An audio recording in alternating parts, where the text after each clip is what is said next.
আসসালামু আলাইকুম ওয়া রাহমাতুল্লাহি ওয়া বারাকাতুহু।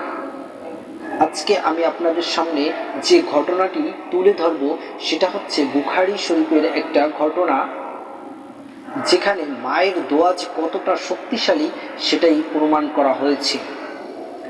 এবং এই ঘটনার অন্যতম আকর্ষণ হচ্ছে একটা দুধের শিশুর কথা বলা। চলুন ঘটনাটি জেনে নেওয়া যাক।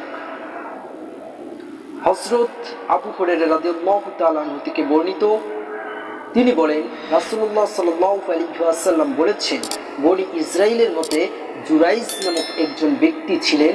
একদিন তিনি সালাত আদায় করছিলেন। এমন সময় তার মা তাকে ডাকলেন, কিন্তু তিনি তার ডাকে সাড়া দিলেন না। বললেন, সালাত আদায় করব নাকি তার জবাব দেব? তারপর মা তার কাছে এলেন এবং বললেন, হে আল্লাহ, তাকে মৃত্যু দিও না যে পর্যন্ত তুমি তাকে কোনো বেশ্যার মুখ না দেখাও।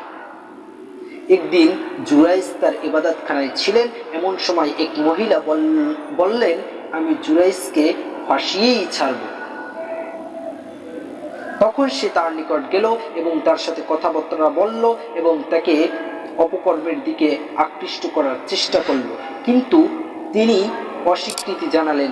তারপর সে মহিলা এক রাখালের কাছে এসে স্বেচ্ছায় নিজেকে তার হাতে সঁপে দিল। তার কিছুদিন পরে সে একটি ছেলে প্রসব করল।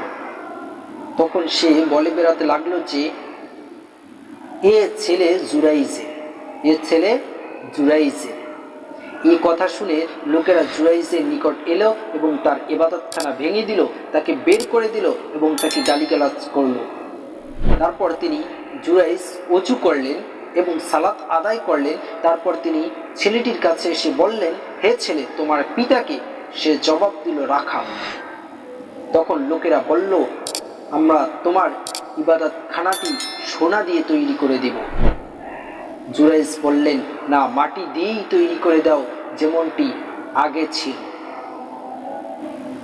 আপনারা যদি এইরকম ইসলামিক সত্য ঘটনা, যেগুলো কোরআন এবং হাদিসে বর্ণিত রয়েছে, এমন ঘটনা শুনতে চান, তাহলে অবশ্যই আমার চ্যানেলটি সাবস্ক্রাইব করবেন, লাইক করবেন, কমেন্ট করবেন, শেয়ার করবেন এবং কমেন্টে জানাবেন যে আপনার ঘটনাটি কেমন লাগলো এবং আপনি কোন ধরনের ঘটনা জানতে ইচ্ছুক, অথবা যদি আপনার কোনো প্রশ্ন থেকে থাকে ইসলাম সম্পর্কে, এই চ্যানেলের মাধ্যমে করতে পারেন।